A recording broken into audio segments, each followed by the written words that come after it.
Shano, how about a Supreme Court report? It just occurred to me. I should have asked. We have enough time for it, don't we? Yeah. Okay. Hey. So, hey. This morning, the Supreme Court heard a case that we've been talking about ahead of time, because it was heard in the U.S. District, the D.C. Circuit Court of Appeals, had to do with the NLRB and President Obama's recess appointments. And Victoria talked about it a little bit. If just to refresh everyone's memory on the facts of it, during one of the Senate's recesses, which was kind of a recess and kind of not a recess, we've heard about these pro forma sessions where they come in every 3 days and they gavel in and gavel out. Right. Back in 2000, going from 2011 to 2012, the Senate was doing this every 3 days, just coming in and gaveling in, gaveling out, doing no business, explicitly saying we're not going to do any business. So the president recess appointed 3 people to the NLRB.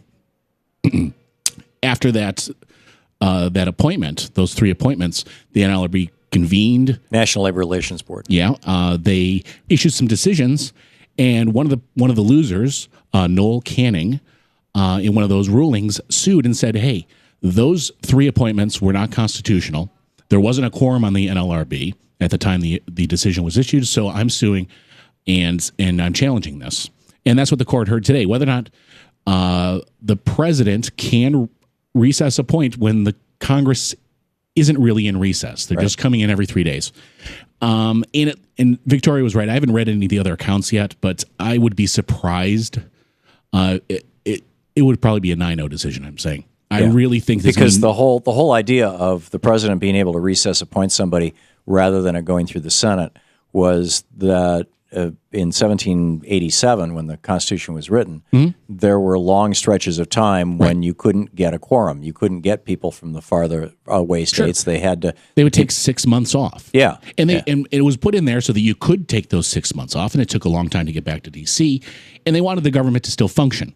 So the framers said, well, during those breaks, we're going to pass, the Senate can pass along, when they go into recess, that power to recess appointment, but only to the end of that session. Right. And it's because the Congress will be unavailable. And essentially, nearly all the justices, Justice Thomas never speaks, but all the justices that spoke and asked questions seemed to indicate that the unavailability of Congress is now a myth. Congress is always available. They can always be in Washington, D.C. on 24 hours notice, unless there's a snowstorm, and then it's 48 hours. So therefore, this the recess appointment clause may be just a relic that is unnecessary anymore. And that what's happening right now is instead of using this clause because people are unavailable to come vote, it's the political outcomes are trying to go around Congress. Right, and this started with Reagan, I believe. Started with Reagan, yeah. It all started with Reagan. Everything started with Reagan. So the net of this might be that these NLRB decisions will be knocked down. Yeah, there are dozens of them. Yeah, but then they'll probably be just redecided now that the president has... Right. Yeah. And so this does have an effect on prior decisions, but now that the filibuster has been fixed by the Senate, it's probably not going forward because you only need a simple majority now in the Senate to get these nominations through. Yeah. Interesting times. Thank you, Shana Farnan. You're listening to the Thom Hartmann Program. Call 866-987-THOM. And Shane Farnan is not only our associate producer, but he's also a news reporter for the Talk Radio News Service for the Supreme Court, an actual law school graduate.